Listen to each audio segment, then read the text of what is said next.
a aulinha de inglês do Gabarito Enem, né? Eu sou a professora Patrícia, professora de inglês aí com vocês. Hoje a gente vai dar uma olhada, na realidade a gente vai começar a ver os verbos em inglês, não é legal? Show de bola! Mas vamos começar com coisas simples, tá? Vamos principalmente hoje falar sobre os simple tenses. Mas é claro que são os simple tenses e os continuous também, mas são todos simples, é muito simples, gente, vocês vão ver. Pra começar, a gente tem aqui duas musiquinhas falando um pouquinho sobre os simple tenses. Essa música aqui, que é da Suzanne Vega, aquela... Pois é, eu procurei no Google assim, porque eu lembrava, mas eu não lembrava qual era o nome dessa mulher. Mas vamos lá. And I look the other way as they are kissing their hellos, and I'm pretending not to see them, and instead I pour the milk. Então a gente tem aqui, nessa música, a gente tem tanto o presente simples, o simple present, como o presente continuous, tá? Ou simple present continuous. Olha aqui, and I look, ou seja, e eu olho, the other way, o outro lado, as they are kissing, ou seja, eu olho para o outro lado enquanto eles estão se beijando, então present continuous. Their hellos, então eles estão se beijando como olá.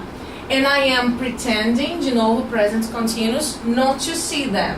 And instead, I pour the milk. Então a gente tem tanto o simple present aqui, como o present continuous nessa letra de música. E eu olho pro outro lado enquanto eles estão se cumprimentando com beijos, né? Estão falando seus olás, se beijando. E eu estou fingindo, na realidade eu estou fingindo não vê-los. E ao invés disso, eu coloco o leite. Então assim, Suzanne Vega aqui já está cantando um pouquinho de presente e presente contínuo. Ela está falando sobre uma ação que está acontecendo ali. E aqui a gente tem um pouquinho, né, de reggae. Esse aqui é um dos mais famosos do mundo, né, que é Here's a little song I wrote, you might want to sing it note from quote. Don't worry, be happy. In every life we have some trouble, but when you worry, you make it double. Don't worry, be happy. Apesar da gente ter aqui, ó, alguns exemplos de passado que a gente vai ver hoje, ó, presente com o verbo to be, aqui é o verbo modal que a gente vai ver no futuro. Don't worry, be happy, a gente tem o uso do imperativo, ou seja, não se preocupe, seja feliz. Em toda a vida nós temos, presente simples, alguns problemas, algumas confusões. Mas quando nós nos preocupamos, nós fazemos isso dobrar. Ou seja, a gente tem problemas, mas quando a gente se preocupa, a gente faz com que isso dobre. Então, don't worry, be happy, no imperativo de novo. Então aqui, a gente está falando um pouquinho sobre o presente, e eu queria chamar a atenção de vocês com relação ao presente, né? O presente simples e o presente contínuos. Quando a gente está falando de presente simples, a gente está falando de ações do dia a dia. Ou seja, a gente está falando de fatos reais da nossa vida, a gente está falando de rotinas, hábitos e tudo mais. Como assim? Olha só, primeira coisa, estou falando de um estado agora, de um fato na minha vida agora. Então eu estou usando o verbo to be. A gente estuda o verbo to be 1 milhão de vezes, porque o verbo to be é presente basicamente em tudo quanto é tipo de tempo verbal, tá? A gente tem o verbo to be nesses tempos verbais e a gente tem todos os contínuos, tem a presença do verbo to be. Então aqui eu estou usando o verbo to be com a função realmente de ser ou estar, que é aquela base que a gente sempre aprende no colégio, desde lá do, sei lá, maternal. Então, I am tired, you are hungry, he's sad, she's exhausted, it's thirsty, we are cold, you are starving, and they are happy. Todos esses daqui são o verbo to be. Lembrando que esse carinha aqui, sempre diferente, I am. Na contração eu posso ter ele assim. Aqui eu tenho you are. Na contração, assim como esse daqui de trás, de baixo, que é o plural, a contração deles vem assim. He is, contração, his, she is, contração, she's, it's, we're e there.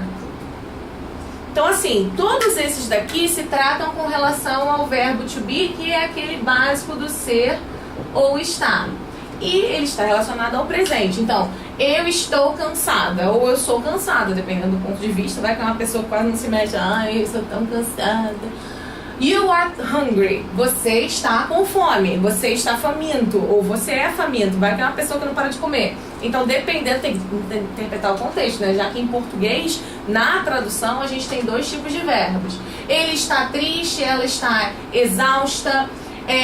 O animal provavelmente está com sede. Thirsty é com sede, hungry com fome. We are cold, nós estamos com frio. You are starving, você está morrendo de fome. E they are happy. Então todos esses daqui, eles estão felizes, perdão. São relacionados ao verbo to be no presente, tá? Então eu tô falando sobre uma coisa que acontece agora. Vou botar aqui, ó. Simple present. São fatos, rotinas, né, hábitos. Eu sei que quando eu falo hábitos e rotinas é parecido, mas tem uma diferençazinha. Os outros verbos a gente vai ter que tomar uma atenção muito grande. Por quê? Porque enquanto o verbo to be eu tenho essas três formas, o am, o are e o is, os outros verbos eu vou ter somente duas. Por quê? Porque esses carinhas aqui, eu lembro que eu falei pra vocês quando a gente estudou pronomes, eu falei pra vocês que eles são os estranhos. Como assim eles são os estranhos?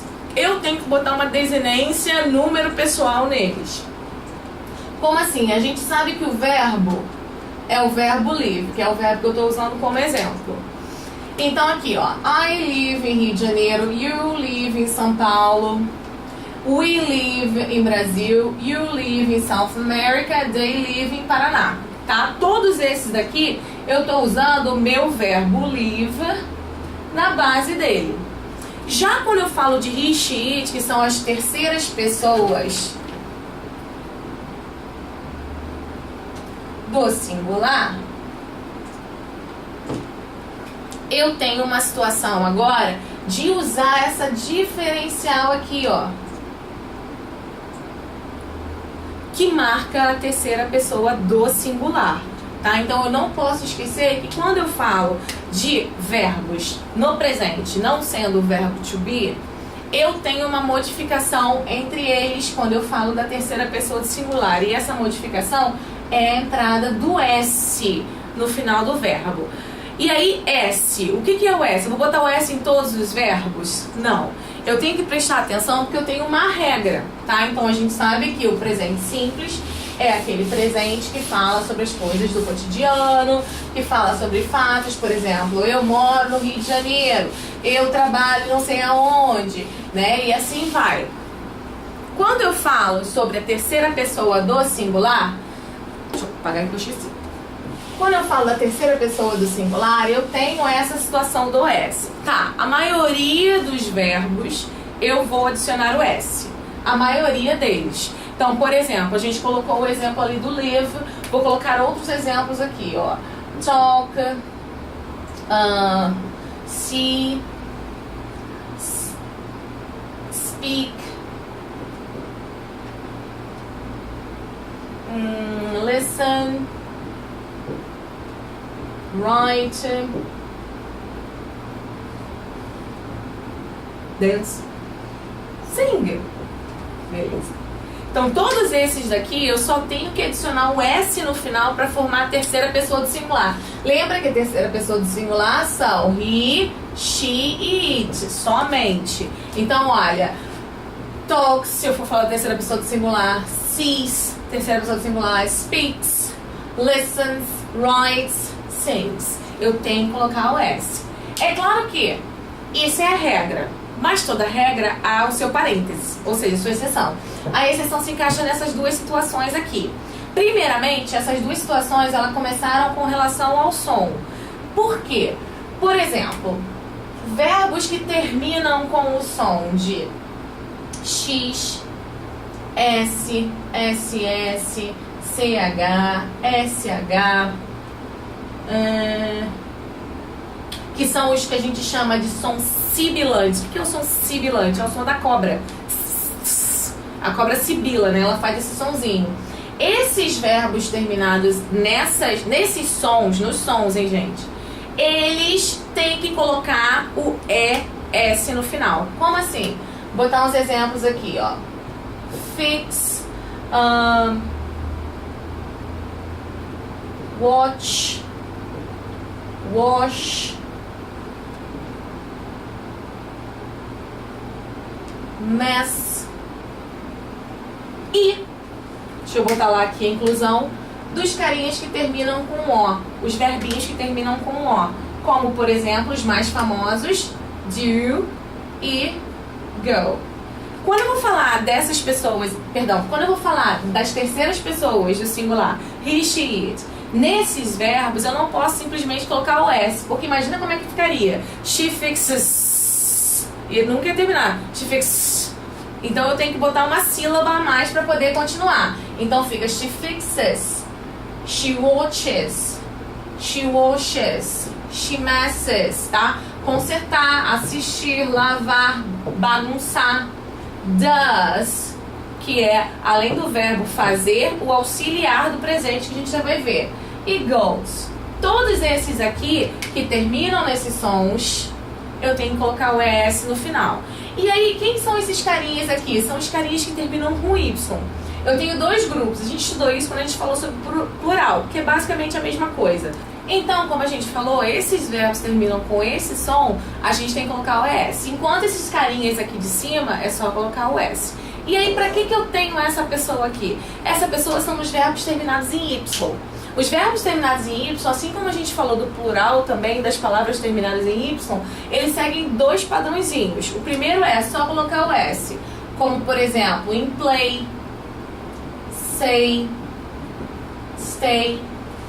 Nesses verbos aqui, quando eu fizer a terceira pessoa do singular, lembra que esse S nunca será plural. Primeiro que ele nunca será plural porque é a terceira pessoa do singular, só tem um. E segundo que ele é uma desinência, ele não é plural. Assim como você fala, eu vou, tu vais. Não é porque tá o verbo com S no final que eu tô falando que é um plural. Então, vou fazer aqui a terceira pessoa só adicionando S. Quando eu falo dessa galera aqui de baixo, já é um pouquinho diferente. Por quê?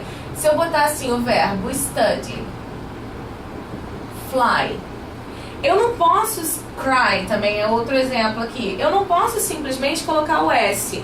Eu tenho que tirar o meu Y, adicionar o I no lugar dele, e aí depois botar o S. Então fica studies, flies, cries. E o mais importante de todo, gente, é essa pessoa estranha aqui, ó.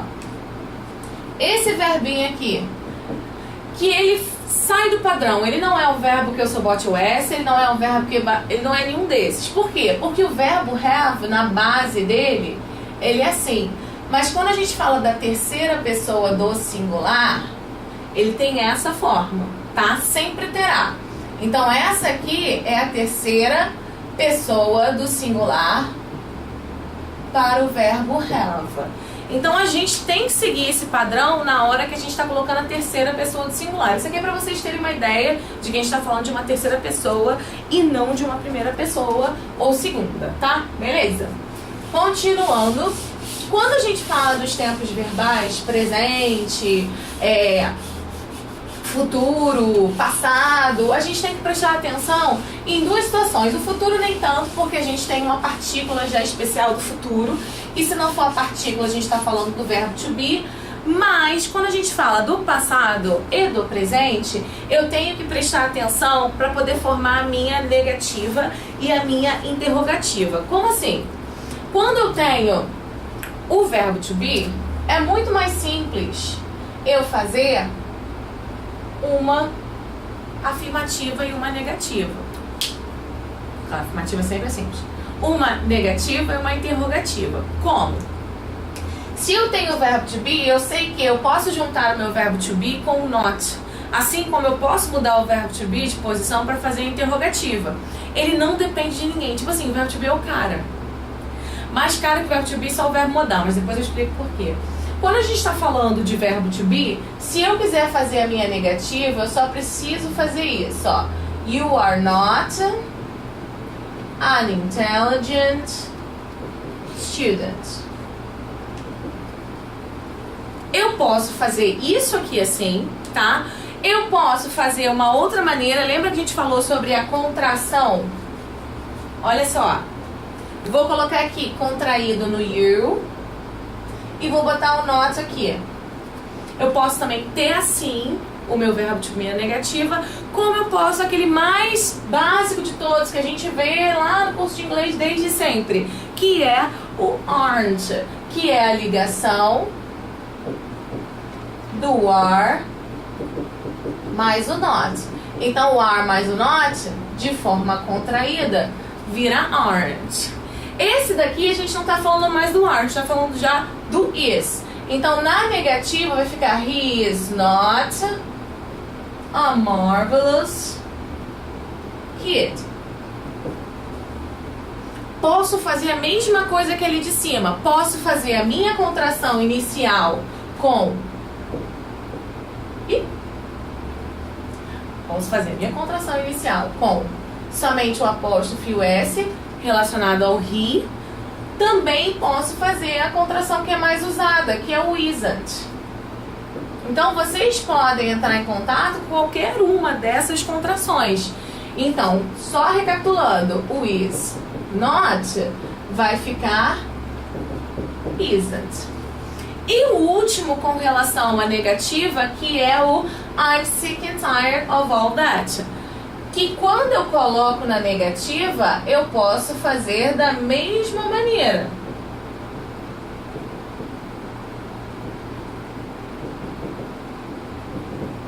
Botei I'm not sick and tired of all that. Eu posso também fazer a contração básica, que é aquela contração que a gente viu logo no primeiro slide do verbo to be, que é I'm not. E parou por aí. Quando a gente fala do verbo to be na primeira pessoa do singular do presente, a gente não tem no padrão da língua inglesa, tá? Eu não tô falando no coloquial. No padrão da língua inglesa, a gente não tem a contração desses dois carinhas aqui. Imagina, você contrair, por exemplo, o am com o not. Vai ficar o quê? Am not. Am not. Não existe. Então, o que acontece? Coloquialmente, a gente tem aí, ó, um ain't. Hoje em dia o ain't é usado pra todo mundo, gente. Eu posso botar aqui, he ain't a marvelous student, a kid. You ain't an intelligent student. I ain't sick and tired. Mas, como eu falei, ele é coloquial. Por isso eu vou até apagar aqui, porque ele não existe na nossa realidade. Continuando. Essas frases aqui estão todas na negativa. Quando eu quero fazer uma frase interrogativa, eu tenho que mostrar. Assim como, por exemplo, no espanhol a gente tem aquele negocinho aqui assim, ó, na frente da pergunta, para mostrar que é uma pergunta.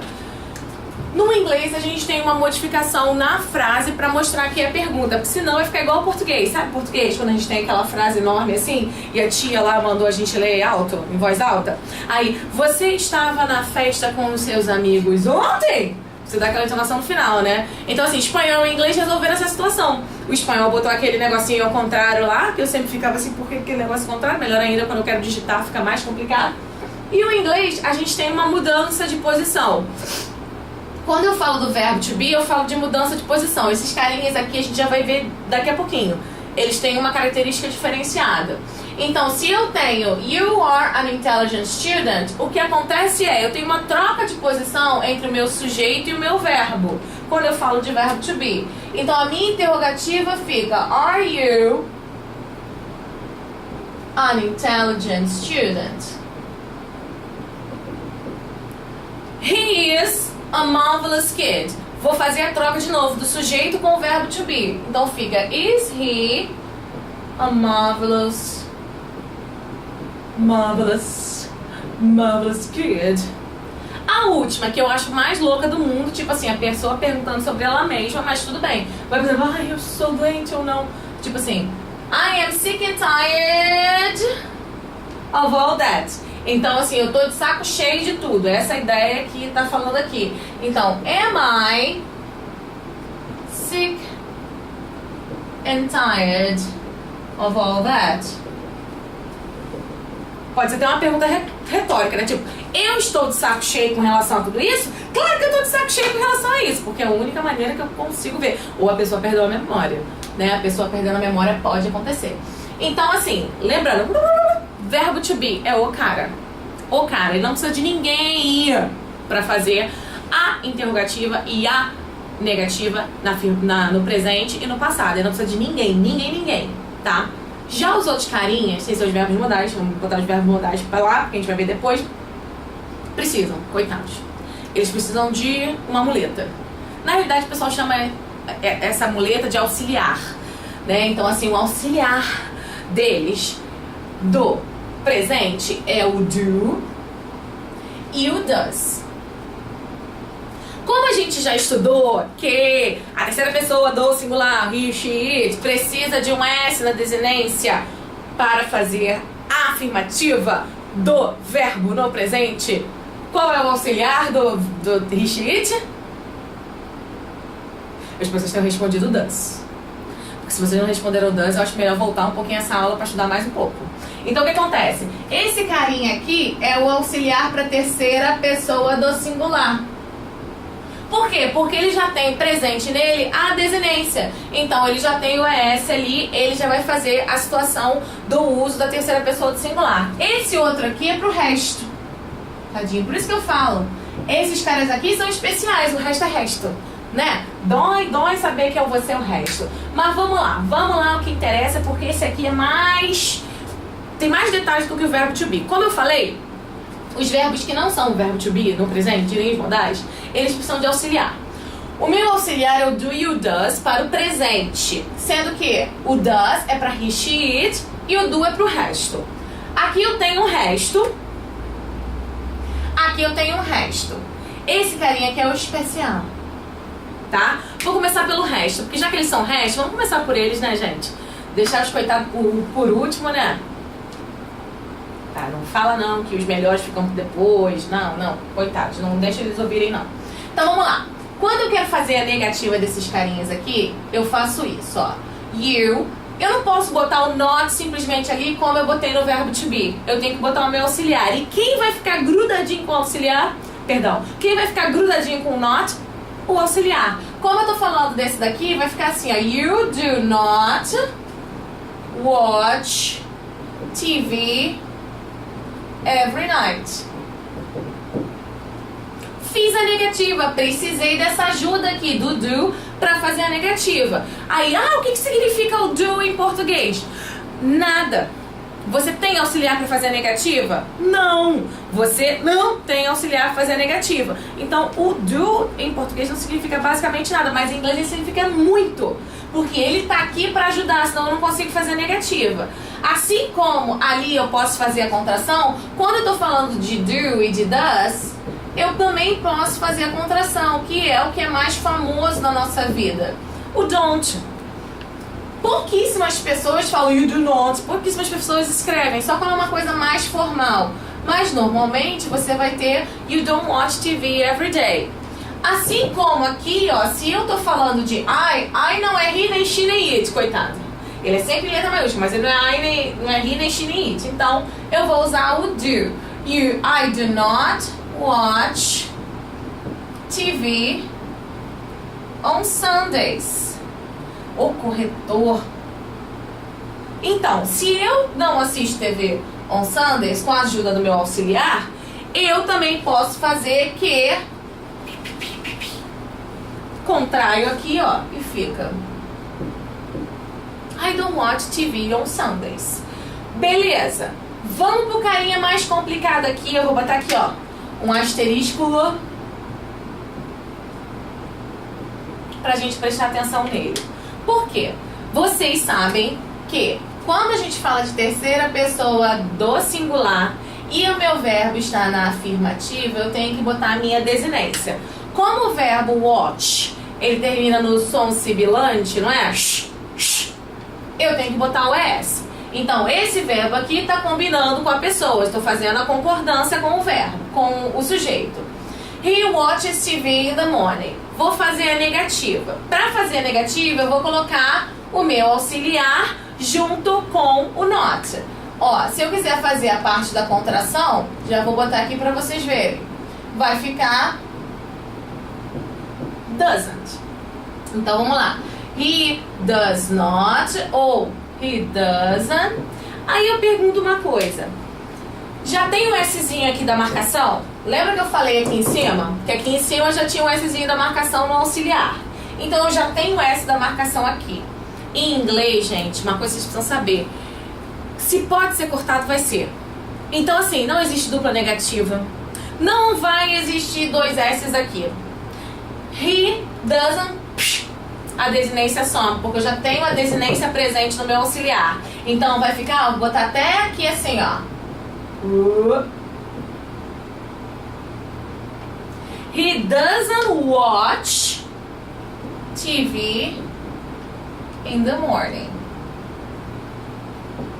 Eu não posso de maneira alguma fazer a repetição, senão vai estar errado, gente. Então assim, se você viu esse verbinho aqui, tem que prestar atenção se antes dele a gente tem um auxiliar na terceira pessoa, para ver sobre quem que está se falando. Quando a gente fala da interrogativa, aqui com o verbo to be foi simples, né? Eu fiz a troca do sujeito com o verbo. Nesse daqui, como esse verbo aqui, ele precisa da muleta, eu não posso usar ele, tadinho, ele não consegue andar. Então, quem é que eu vou colocar na frente do meu sujeito? O auxiliar.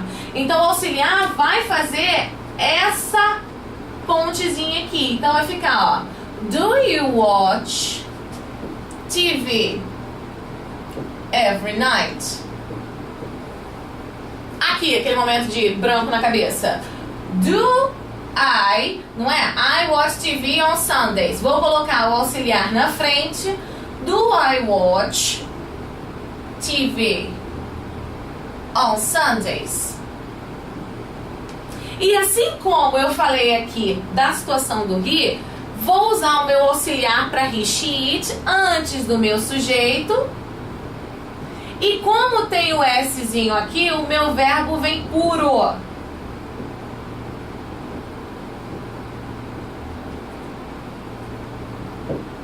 O verbo não vai ter modificação, porque eu já tenho a modificação aqui, a mudança da terceira pessoa do singular.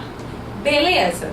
Então assim, recapitulando, quando a gente fala de presente simples, a gente está falando de tempo verbal que descreve ações de hábito, rotina ou fatos. O que é um fato? A água congela a 0 graus Celsius. A água ferve a 100 graus Celsius. Claro, levando em consideração que é o nível do mar e tudo mais, tá? Tá bom, eu sou meio geek em física. Quando eu uso o verbo to be é tranquilão. I am, you are, he is, she is, it is, we are, they are. Quando eu uso outros verbos, eu tenho que prestar atenção. Por causa da terminação que eu tenho que colocar especial para he, she, it. Terminação especial que não é plural, gente. O Szinho no verbo não é plural, senão tu vais seria plural e não é. Então presta atenção. Quando eu faço a afirmativa é tranquilo, eu uso o meu verbo do jeito que ele é. Quando eu faço a negativa e a interrogativa, eu tenho que prestar atenção que eu tenho dois caminhos. O verbo to be, que não precisa de ninguém, que ele é o cara, tipo assim, Roberto Carlos deveria falar, esse cara é o verbo to be, não esse cara sou eu. Mas ele não falou comigo antes, então acabou ficando esse cara sou eu. E a gente tem os outros verbos, que não são os modais. E os outros verbos, que não são os modais, que eu preciso de auxílio, tá? Tem Bolsa Família, Bolsa Escola, Bolsa Presídio. Agora tem Bolsa Ajude o meu verbo a fazer a negativa e a interrogativa. Esse aqui é o auxiliar, o do e o does, tá? O do, auxiliar, não, vamos começar com does. O does, auxiliar de he, she, it, ou seja, terceira pessoa do singular. E o do, auxiliar do resto, tá? Do I, do you, do we, do they. Quando eu faço a negativa, eu só boto o auxiliar junto com o not. Quando eu faço a interrogativa, eu tenho que colocar o meu auxiliar na frente do meu sujeito. E o meu verbo sempre ficará na base. Por quê? Porque aqui está na base porque ele já é na base. E aqui está na base porque o meu auxiliar já tem o S. Beleza? Então tá. Vamos continuar? Mas vamos dar uma pausa para o pipi e para a água. Ok? Vai lá, gente. Volta aí daqui a pouquinho.